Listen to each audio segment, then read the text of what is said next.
तर भाजपा नेते प्रवीण दरेकर आपल्यासोबत फोन लाईनवर जोडले गेलेले आहेत। प्रवीण दरेकर, वाल्मिक कराड अखेर सीआयडी समोर आता शरण आलेला आहे, मात्र गेल्या 19 दिवसांपासून तो फरार होता, पोलिसांना सापडला नाही आणि आज अचानकपणे सीआयडी कार्यालयामध्ये तो हजर झाला।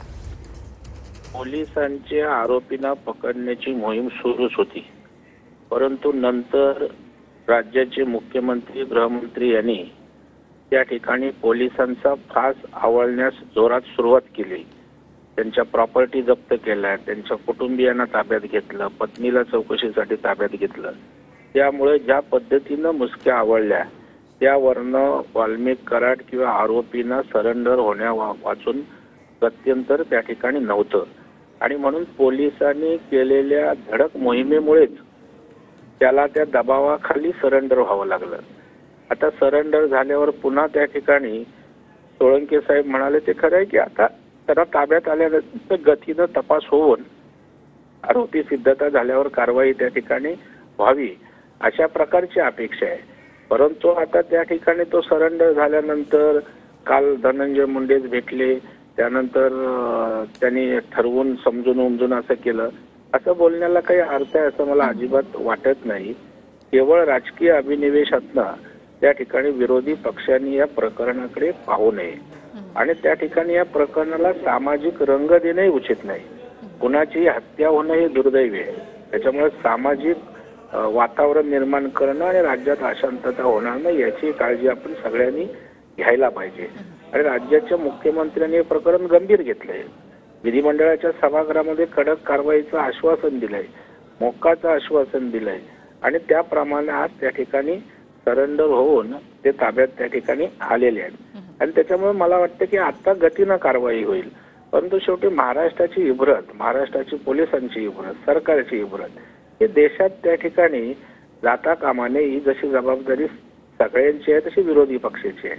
परंतु आपल्या राजकारणासाठी प्रत्येक गोष्टीचं राजकारण करायचं हे मला वाटतं दुर्दैवी आहे। कारवाई झाली पाहिजे तर 100% झाली पाहिजे आणि त्या दृष्टीनं आपण सगळे एक होऊन सरकारकडे त्या ठिकाणी बोलू। सरकारी कारवाईच्या बाबतीत गंभीर आहे आणि त्याच्यामुळे आता तपासाला गती त्या ठिकाणी मिळेल, परंतु पुन्हा त्याच्या मागे राजकारण करायचं, इशारे द्यायचे, मला वाटतं या ठिकाणी सरकार सकारात्मक नसतं, सरकार गंभीर नसतं तर त्या ठिकाणी आपण बोललेलं योग्य राहील। परंतु मला एक बरं वाटतंय की आमचे जरांगे दादा म्हणाले की आमचा मुख्यमंत्र्यांवर विश्वास आहे, मराठा समाज विश्वास टाकतो आणि नक्कीच मी त्या ठिकाणी सांगू इच्छितो या विश्वासाला मुख्यमंत्री जराही तडा जाऊ देणार नाहीत, ते कुठेही कोणाला पाठीशी घालत नाहीत आणि त्या पद्धतीनं योग्य ती कारवाई होईल। मात्र वाल्मिक कराडवर सध्या फक्त खंडणीचा गुन्हा दाखल आहे, त्याच्यावर अद्याप हत्येचा गुन्हा दाखल नाही असं विरोधक म्हणताय। नाही, मला वाटतं आता तपासात घेतल्यानंतर त्याचा संबंध प्रस्थापित झाल्यावर त्या संदर्भातल्या पोलिसांच्या कायदेशीर कारवाया सुरू होतील। आता आपल्याला काय वाटतं हे व्हावं ते व्हावं म्हणून त्या ठिकाणी सरसकट आपण असे बोलणं योग्य नाही। तपासाला आता त्याला इन्क्वायरीला इन्व्हेस्टिगेशनला घेतल्यानंतर त्यांना या प्रकरणाशी संबंध जोडल्यास नक्कीच त्यांच्यावर गुन्हा दाखल होईल, कारवाई त्या ठिकाणी होईल। दरेकरची वाल्मिक कराडची चौकशी खंडणी प्रकरणामध्ये होणार की संतोष देशमुख हत्या प्रकरणातही होणार?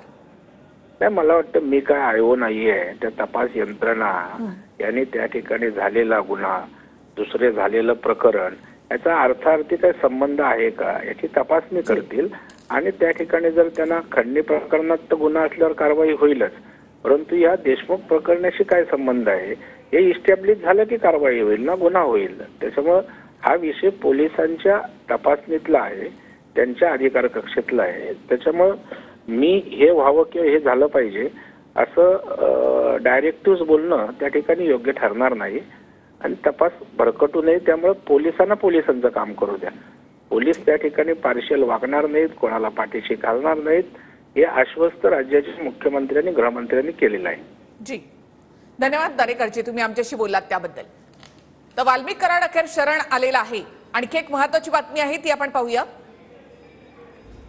तर तब्बल 22व्या दिवशी वाल्मिक कराडची सीआयडी कडून चौकशी सुरू आहे।